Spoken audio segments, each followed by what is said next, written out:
Chapter 1. The first light of dawn sliced through the mist, spilling onto each leaf still heavy with the breath of the night. Slowly, the sun's rays filtered through the canopy, turning the dew into tiny crystals of glass suspended in the air. In that moment of stillness, a sound almost too faint to hear arose, the rapid beating of wings. So fast it felt as if the entire space was trembling. From the darkness between the branches, a tiny figure emerged. It was a hummingbird, smaller than a human hand, its delicate wings shimmering with metallic hues, flashing emerald, blue, and violet each time it tilted in the light. It darted across the scene like a living gem, leaving behind a faint trail of light that dissolved into nothingness. Sarah stood on the porch, her hands wrapped around a steaming cup of coffee.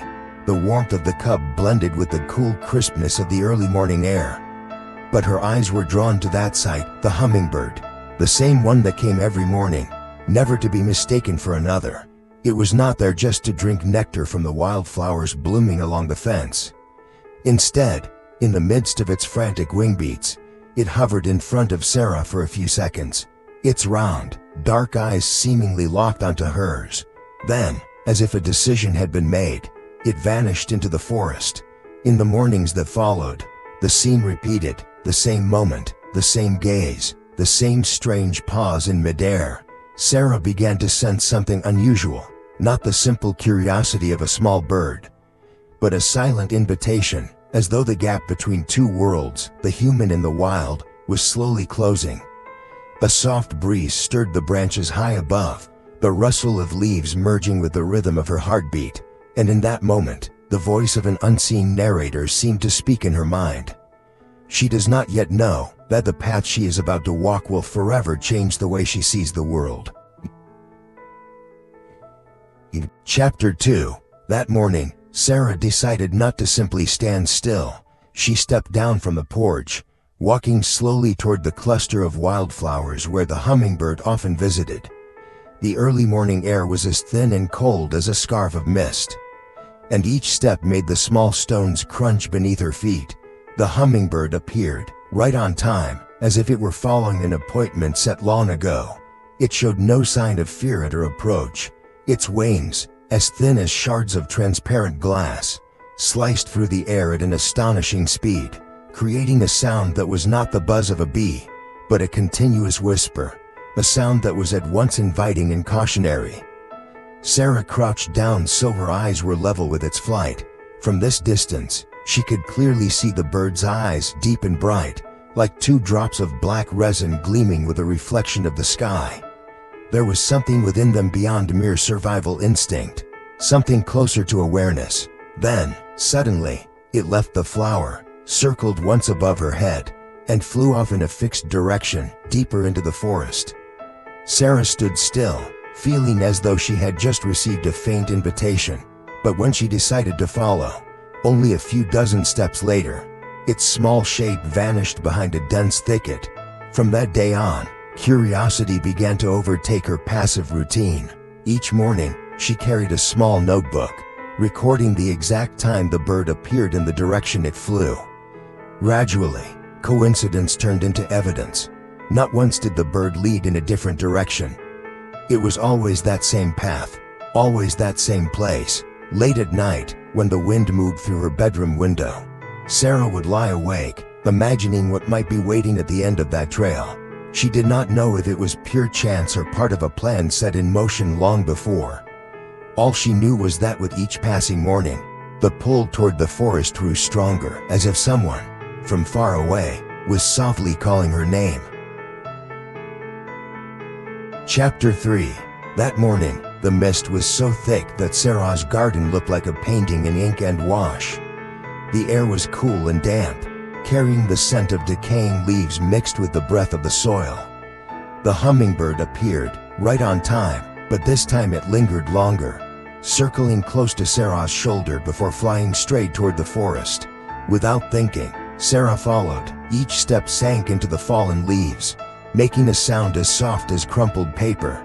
The bird moved without hurry, and at every bend or large tree, it stopped, hovering in midair, turning its head toward her as if waiting. The path led them along faint trails that wove between bright patches of wildflowers. A small stream emerged, its crystal clear water reflecting the gray sky. Sarah bent down, stepping across the slippery stones, steadying herself with a branch beside her. The hummingbird was still there, only a few yards away, like a strand of living color threading through the mist. Then, suddenly, the soft hum of wings vanished. Sarah stopped, her eyes scanning the damp forest around her. Silence, only the trickle of the stream and the whisper of wind through the leaves. She was about to turn back when another sound broke the stillness, faint and broken. A tiny cry, like the tap of a pin against crystal, yet sharp enough to pull her heart tight with worry. Sarah followed the sound, circling around a patch of ferns, and saw a young hummingbird, its feathers still wet and matted, trapped in a torn web hanging close to the ground. The delicate silk threads were wrapped tight around its tiny wings, each struggle only tightening the hold. Its small eyes were wide, a mix of fear and exhaustion. In that instant, a flash of movement caught her eye. The mother hummingbird, the very one that had been guiding her through the forest for days, appeared, circling in quick loops, making short, urgent sounds. And in that moment, Sarah understood. All those mornings, all those strange pauses, all those silent flights into the woods, had led her here. To this exact second. Chapter 4. The forest wind blew against her, carrying the damp scent of moss and soil, as if the forest itself was breathing deeply through lungs covered in green. Sarah knelt down, her knees leaving dark marks on the wet ground. In front of her, the young hummingbird was caught in the remains of a broken spiderweb. Its silk threads as fine as human hair but stubborn to the point of cruelty, wrapped tightly around the fragile wings. Light filtered through the canopy in small squares that fell upon the bird's body, revealing downy feathers still wet, darkened, and chilled. She raised her hand, then stopped in midair. Fragments of first aid knowledge returned. The basic principle: remain still before acting. Sarah inhaled deeply, counted silently. 1, 2, 3, then exhaled slowly. The mother hummingbird circled her in a fiery orbit, the beat of its wings sending a soft current of air through the strands of hair near her temple. Each loop it traced was a circle of worry and hope. Quick, urgent, but unwavering. The space between her fingers and the bird's wings felt as thin as mist. Sarah slipped her thumb and forefinger between the strands. Every millimeter could mean the difference between life and the loss of flight. The first thread snapped free, light as the muted twang of a broken string. The fledgling startled, its tiny body curling, its legs trembling like two fine needles. "It is all right, it is all right," she whispered, knowing her words carried little meaning for a creature not yet strong enough to stand. The next strands were not so easy. They clung together with a patient natural glue. Sarah leaned lower, pressing her elbows into the ground for steadiness. From this angle, the forest floor became an entire world. Moss as soft as an old rug. Scraps of dry leaves like strokes of half-finished calligraphy caught midair. And a few ants wrestling with a petal many times their size. Everything continued its rhythm, except for one point of change: the fragile life caught in the threads. The mother hummingbird suddenly dropped lower, hovering before Sarah. Its black eyes blinked once, very slowly. Up close, she could see not just her reflection within them, but two glimmers like windows opening into the deep forest. It was a strange sensation, being watched by nature, yet invited to be part of its watching. Sarah gave a small nod, as though accepting an unspoken pact, and went back to work. A thread was tangled near the base of the wing. Pulling straight could strip the feathers in clumps. She changed tactics, twisting her wrist. She slipped a fingernail beneath the strand, lifted gently to make the tiniest gap, then slid it sideways. The thread released, sticking to her skin like a thin line of glue. Beads of sweat formed on her forehead. She feared they might dampen the bird's already wet feathers, so she quickly brushed them away with the back of her hand. Another strand stretched across the bird's chest, restricting its breath. The tiny chest rose and fell too fast, no longer a normal rhythm. but the desperate effort of a body short on air. Slowly now, she murmured, as much to herself as to the bird. Holding her breath, she counted slowly, then eased the silk away from the feathers, freeing its narrow airway. When the last thread from the right wing came free, the fledgling did not move much. A darker thought brushed her mind, hypothermia, or shock. She cupped both hands to form a cradle, feeling the faint warmth against her palms. "You are still here," she reassured herself, pulling a soft cloth handkerchief edged with pale lace from her pocket. She wrapped it gently around the bird. The scent of fabric mixed with the scent of the forest, a strange but comforting blend. Like the smell of a home after rain. The mother did not leave. She flew low enough for her wings to almost brush the back of Sarah's hand, then looked up at her. Sarah thought of the stories she had read about mothers in the wild, small, resilient beings who would face wind, rain, and flights far beyond their size for just one drop of nectar. "I will take your baby home. Only for a while," she told her clearly, sincerely. The way back felt twice as long. Every step, she kept her hands steady as if carrying a cup of water filled to the brim. Crossing the stream, she paused to scoop water onto her wrist, cooling it so as not to pass extra warmth that might tire the fledgling further. The mother stayed close, sometimes disappearing into the leaves, then reappearing ahead like an unending punctuation mark. Her house emerged through the mist, its moss-covered roof like a temporary shelter for a traveler. Sarah placed the handkerchief bundle on the wooden kitchen table and opened the window to let in light. The familiar object suddenly took on a sense of ceremony: the kettle, the white ceramic bowl, the jar of honey in the cupboard. Everything now belonged to a rescue station. She mixed a diluted honey solution from memory of an article she had once read. 1 part honey to 4 parts warm water. Stirring until it was as clear as pale tea. A few drops went onto a tiny glass spoon, which she held to the closed beak. The first time, no response. The second time, the beak opened just enough, like a weary door. A single drop touched the tip of its tongue. 1 beat, then 2, the bird's breathing seemed a little less strained. Sarah lined a small cardboard box with a thin cotton cloth, shaping a tiny nest, and placed the fledgling inside. She pulled a chair up beside it to wait. Time moved strangely slow, as if each minute had to wade across a field of mud. The mother perched on the window frame, watching. Each time the young bird shifted, she leaned forward, wings twitching before calming again. That silent, steady presence warmed the kitchen in a way no fire could measure. Night fell, bringing new fragility. The temperature dropped, and the insects' chorus swelled into a soft symphony. Sarah placed a warm compress beneath the box, covered it with a cloth. Keeping the heat steady, she set an alarm to check every hour. Each time it rang, she offered a drop of honey and listened for its breathing. At 3 in the morning, for the first time, the bird curled its legs in reflex, no longer a limp body. Sarah smiled in the dark. The next morning, a thin strip of blue opened in the sky.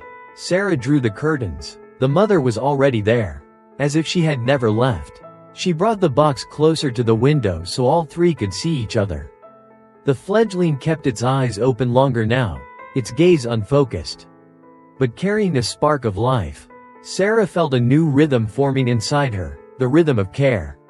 Quiet, undramatic, steady as the ticking of a clock in an empty room. In the days that followed, she built a schedule for feeding, warming, and cleaning. She read more about how to keep the mixture balanced, how to spot signs of dehydration in a young hummingbird, how to let it exercise its wings without straining. She placed a small dry branch inside the box, a practice perch for when it grew stronger. Everything was done in silence, like a ritual. Not everything went smoothly. One afternoon, the rain came hard and sudden, and the temperature plunged. The fledgling shivered, eyes shut tight. Sarah added more cloth, changed the warm compress, and shortened the intervals between feedings. Only when she saw the tiny beak twitch did she exhale. In a moment of fatigue, she wondered if she was interfering too much with the order nature had set. But then came the soft hum outside the window, the familiar wingbeat. The mother was still there, still watching. Perhaps nature was not only an unchanging order, Perhaps it was also an invitation to collaborate. Trust formed without a single word. It appeared when the mother dared to perch on the sill, even with Sarah standing just an arm's length away. It took shape when, one bright morning, the fledgling opened its eyes wide and made a sound as thin as silk, not a call, but an acknowledgement of its presence here. Sarah felt her heart shift, making space for another life. There were moments as strange as dreams. A quiet noon, sunlight spilling into the kitchen, dust motes drifting, and the mother suddenly hovering at the threshold.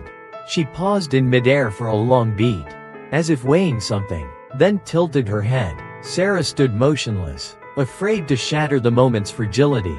They looked at each other, not as two different species, but as two lines crossing in an improbable point. When the fledgling began to work its wings, Sarah moved the box closer to the window, opening it slightly to let in fresh air. Outside, she placed a small feeder shaped like a red flower, giving the mother a chance to bring fresh nectar if she wished. Some days, Sarah noticed the young bird's beak glistening more than usual, and knew a true sharing had taken place through the thin wooden frame. One early morning, when Sarah brought the usual drop of honey to its beak, the fledgling did not wait. It leaned forward, mouth open, and then, its wings quivered. Not just once, but in a steady rhythm. Purposeful. The wind it made touched her fingers. Cool and alive, she let out a soft laugh, like water breaking after many still days. Yet within this recovery lay the shadow of worry. Sarah knew those small wings, miracles of natural engineering, still needed time to regain the precision of thousands of beats per minute. She did not rush. Each day, she lifted the bird in both hands, lowering and raising it, letting it find its balance. She remembered reading that hummingbirds can fly forward, backward, even hover in place, the skill of perfect athletes. She believed that with time and safety, this body would remember. Many nights, with the house in darkness, Sarah still sat by the open window. Outside, the mother's silhouette flickered past like a fine brushstroke.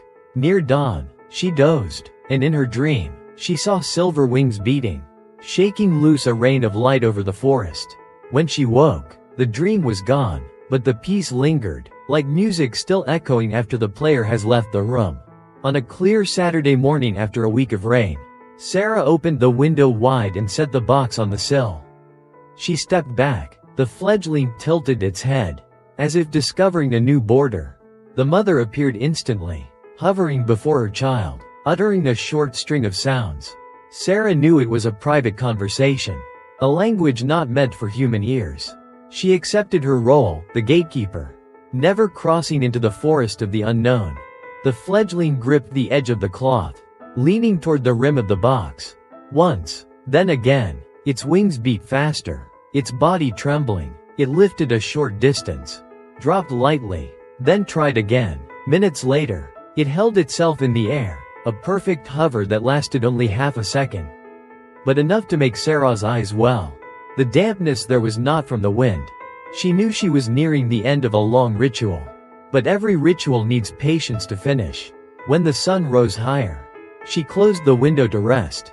They had covered a great distance today, more than the strength of a just-healed creature might allow. Tomorrow, they would go a little further, and between these small steps, a bond had taken visible shape, not a chain, but a fine thread of trust, enough to link two shores of the world. By late afternoon, the kitchen was steeped in golden honey-colored light. Sarah leaned in, listening. No more rapid breaths, only the faintest vibration of wings in sleep. A slumber of muscles, of memory, of an instinct to soar quietly being woven back together. Outside, the mother perched on the familiar branch, head tucked beneath her chest feathers, resting. Another peaceful night was closing in, preparing for the morning's new challenge. And somewhere, behind the veil of mist, the forest kept its silence as if in agreement. It knew, as Sarah knew, that this rescue would not end in a cheer, but in a clean, steady flight, at a time not yet come. Yet that moment was drawing closer, beat by beat, like sunlight threading its way through the layers of leaves at the break of day. Chapter 5. That morning, The sky seemed freshly washed after a long night of rain. Not a single cloud remained, and the first light fell like a golden silk cloth draped across every canopy of leaves. Every blade of grass still soaked with dew. The scent of wildflowers mingled with the resin of the trees, pulling Sarah off the porch, making each breath feel deeper, slower. She knew this day was different, the day one journey would close so that another could begin. On the kitchen table, the small cardboard box, the temporary home for the young hummingbird, lay still, as if holding its breath for this moment. Its wings were now completely dry, catching the light like tiny shards of gem. It stood upright, its round black eyes fixed on the window, where the mother's silhouette sat motionless on a high branch, watchful and taut with expectation. Sarah bent down, sliding her hand gently into the box. The little bird hovered lightly onto her fingers, and in that instant she felt the full current of life flowing, a heartbeat quick as a tiny drum, warmth as delicate as a thread of sunlight. Her palm became a launch pad, and she stepped out onto the porch, letting the light wrap around them both like a farewell ritual. The familiar path toward the forest's edge felt longer, heavier today. The mother circled them, her wing beats a language meant only for her child and for Sarah, a stream of encouragement, urging, and gratitude. In that sound, Sarah heard something beyond mere noise, a form of communication that needed no translation. A clearing opened ahead, flooded with light. Sarah stopped, raising her hand to eye level, gazing deep into those tiny dark eyes. "It is time," she whispered. The fledgling's wings trembled harder, and then, light as a drop of dew, it lifted from her hand. The first stretch of flight wavered, but the mother instantly swept beside it, matching beat and direction, as though those young wings were an extension of her own. The two small figures spiraled around Sarah, their arcs so beautiful it ached to watch. In the sunlight, their wing beads painted ribbons of living color, which lengthened and trailed deeper into the green heart of the forest. The sound of their wings merged with the rustle of leaves, fading yet still echoing inside her. Sarah stood still, her palm open, empty yet weighted with the feeling of connection. The invisible thread between them had not snapped when the fledgling took flight, it had only stretched, linking her to the forest, to the pair of birds, to a story that had become part of her own blood. And she knew that whenever she saw iridescent wings sweep past her garden, she would smile, and the memory would return as if it had never faded at all. Chapter 6. That afternoon, the sunlight leaned slowly, spilling gold across the yard where Sarah stood. The forest before her was no longer a silent green wall but an open doorway, holding unseen stories she had now learned how to hear. Every passing breeze carried the scent of resin and the rustle of leaves, like whispered words, both familiar and new. A voice in Sarah's mind spoke, as if echoing from her own heart. "We do not always understand the small creatures around us, but sometimes, with just a moment to pause, to listen, and to trust, we can become part of a larger story, one of life, of trust, and of compassion." She remembered every moment of the journey. The first look from the mother bird, the misty morning spent following the forest path, the first time her fingers touched those fragile wings, and the long nights keeping watch over a breath that could fade at any moment. Each memory returned like a fragment, fitting together into a picture whose center was not only the hummingbirds, but also herself, a person who had changed. She realized the bond had not ended the moment the fledgling flew away. It lived on in the way she walked through the garden each morning, in the way her eyes searched the canopy when she heard the whisper of thin wings, and in the warmth she felt at the thought that somewhere, they were still flying, still remembering her as she remembered them. Sarah understood that the natural world is not merely the backdrop to human life. It is a living network, where every creature carries its own story. Some stories wait in silence for the right person to open them. And once you are chosen, you are not only a witness, but an inseparable part of it. The sun dipped lower, staining the sky with amber. Sarah breathed deeply the sweet, damp fragrance of the forest, feeling her heart beat slow. The story of the two hummingbirds had closed, but the doorway it had opened remained wide, waiting for other footsteps. Perhaps one day, among the rustle of leaves and the shimmer of light, someone else would be invited into that journey. And when that moment came, they would understand, as Sarah now did, the deepest connections are not woven from language or form, but from the shared rhythm of hearts, no matter what species they belong to.